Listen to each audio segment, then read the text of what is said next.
After defeating Obi-Wan on Tatooine, Darth Vader would take Luke to his castle on Mustafar to be trained in the ways of the Force. However, after murdering Owen and Beru, Luke would be terrified of Vader. But Luke would also understand that the only way he could survive was by learning from Vader. This would begin a hesitant path down the dark side for a young Luke. Vader would have to keep Luke a secret from the Emperor. The rule of two dictated that there could only be two Sith, a master and an apprentice. For Vader to train Luke as an apprentice would be a direct defiance of this rule and a threat to Palpatine. This situation would be similar to how Darth Maul was trained in secret by Palpatine before the death of Darth Plagueis. Now, Vader largely blamed Palpatine for the loss of Padme and his life the way it was before.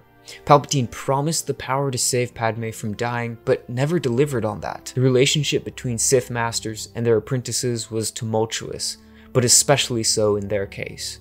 The apprentice was taught to hate their master, and one day that hate would ultimately result in their betrayal. This was especially true of Vader and Sidious. Vader resented Sidious because he was the reason for much of his suffering. In The Empire Strikes Back, Vader wants his son to stand by his side as they rule the galaxy as father and son. This obviously means that Sidious would be overthrown by the two.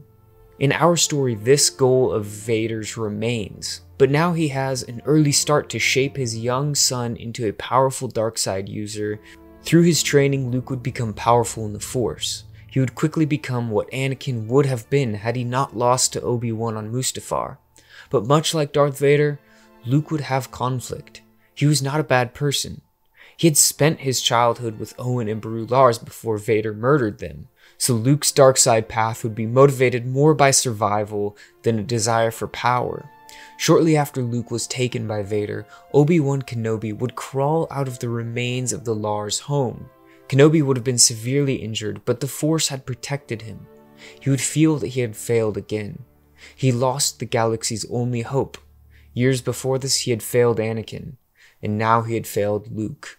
Consumed by guilt and shame, Obi-Wan would contact Yoda on Dagobah. He would explain how Vader found and took Luke from Tatooine. And despite Obi-Wan's despair, Yoda would be optimistic because there was another option. Luke's twin sister Leia could be the hope they needed. The book, from a certain point of view, shares a bunch of short stories from different characters during The Empire Strikes Back, and if you haven't read it, you definitely should. It adds an incredible amount of depth to The Empire Strikes Back and all the characters in that movie. I've been listening to it on Audible while I drive. If you want to check this out for free, follow this link for a free trial of Audible and you can listen to hundreds more Star Wars novels. Anyways, back to my point. In this book, Yoda and Obi-Wan both preferred to train Leia over Luke. They saw too much of Anakin's impulses and recklessness in Luke. Realizing that Leia is now their only hope, Obi-Wan would contact Bail Organa, who was the adopted father of Leia. Obi-Wan would travel to Alderaan and begin training Leia in the ways of the Force. Now, let's jump ahead 10 years. So far, all of the events in this what-if scenario have taken place roughly in the decade before the events of A New Hope.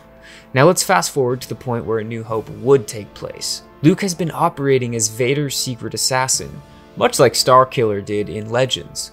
Luke is carrying out secret missions under Vader's direct command, and his actual identity would be unknown to the Rebellion, but his reputation would strike fear in the Rebel Alliance. Luke's path down the dark side had been hesitant at first, but when Darth Vader revealed that he was his father, Luke wondered if the dark side was his destiny. Further, the dark side consumes its users. Even though Luke was hesitant to head down this path earlier in his training, at this point, the dark side had drawn him in and consumed him much like it did to Anakin. Meanwhile, Leia has spent nearly a decade training with Obi-Wan. They spent the early years of training on Alderaan, but soon left for Dagobah, where Yoda would have a hand in her training as well. And as you can imagine, with both Obi-Wan and Yoda training her, Leia would become a powerful Jedi by the time of A New Hope. With the rumors and the reputation of Vader's secret assassin growing, Leia would be eager to get out and face them. This would lead her masters to reveal the true identity of Vader and this assassin. Now, in the original timeline, this information was kept from Luke because Obi-Wan and Yoda did not want Luke to have an emotional investment in Vader. This emotional layer was a huge component to Anakin's fall, and the two masters assumed it would lead Luke down the same path. In our story, we're going to assume that after a decade of training, Leia would prove herself strong enough and wise enough to hear the truth about her family. After receiving this news, Leia would request Yoda and Obi-Wan's blessing to join the rebellion's fight against the Empire. An opportunity to join would quickly present itself. At this moment, the rebellion is gathering its forces to aid the Rogue One crew on Scarif. Now, just like the original timeline, Jyn Erso and Cassian Andor lead an attack on the Imperial base of Scarif with the hopes of stealing the plans to the Death Star. In Rogue One, Bail returns to Alderaan to have Leia find Obi-Wan Kenobi, but obviously in our story the two are already together. So at Bail's request, Leia would leave Dagobah to aid the rebel attack on Scarif. Yoda would give his blessing, saying that she was ready to reveal herself to the galaxy. Feeling that the time was right for him to rejoin the fight against evil, Obi-Wan would also join Leia. The two Jedi would arrive at Scarif just as the plans were being beamed up from the planet to the fleet. At this moment, Darth Vader's Star Destroyer would also arrive, carrying both Vader and Luke. Now, the events of Scarif would play out much like they did in the original timeline. The rebels would receive the plans aboard Admiral Raddus's MC-75 star cruiser, the Profundity. However, Vader's Star Destroyer would disable the rebel ship, leaving it open for boarding. Luke and Vader would storm the ship, chasing after the rebels who were making their escape.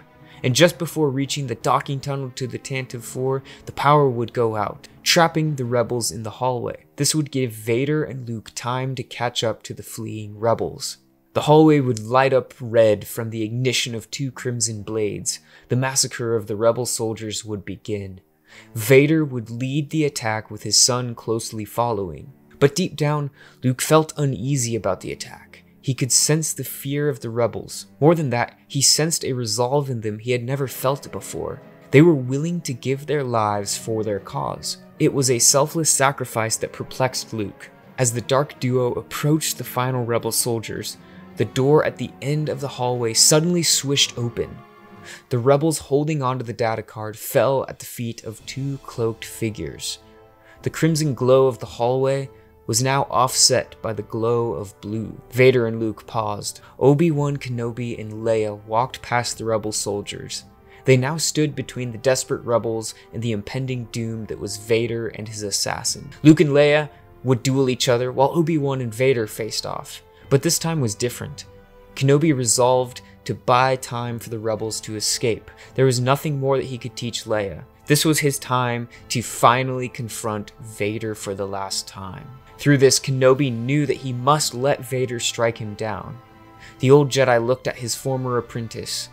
Though he could not see Anakin's eyes, he knew that Anakin saw him through the black helmet. As their duel paused, Obi-Wan looked at Vader and said, "Strike me down, and I shall become more powerful than you could possibly imagine." With all eyes on Vader and Kenobi, the Sith Lord swung his lightsaber through the old Jedi. Leia shouted in anger, but quickly she composed herself and used the Force to push Luke and Vader further down the hall. Luke was thrown back, but Vader barely moved. Still, this provided just enough time for Leia and the surviving rebels to escape onto the Tantive 4, leaving Vader and Luke to watch the rebels flee with the Death Star plans. Okay, so that's where we're going to pause the story for this video. Be sure to subscribe if you haven't already to stay up to date on the third and final part of this what if. And let me know in the comments below, would you like to see Vader redeemed or Luke redeemed? As always, I hope you have a great rest of your day and may the Force be with you.